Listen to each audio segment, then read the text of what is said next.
I'm the Genius Asian. Welcome to the Genius family. Today I am going to show you how to shut off and open your main water supply valve without special tools. Put a screwdriver into the hole of this wrench. Adjust the opening of the wrench to fit the valve.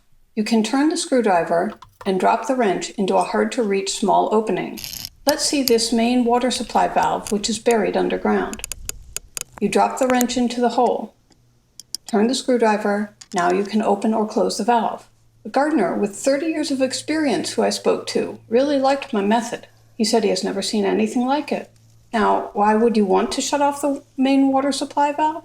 For some houses, if you want to fix the sprinklers or outdoor water leaks, this is the only option, because there are no other valves that can turn off the water.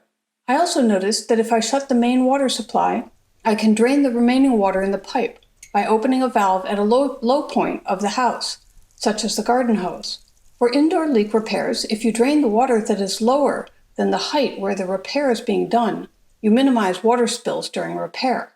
Check out some of my videos about sprinkler repair, water valve repair, and kitchen faucet repair, which you can do after you turn off the water supply. Share this with people who you know that need it. Leave your own genius tips in the comment section below. Don't forget, I'm the Genius Asian. Subscribe for more useful videos.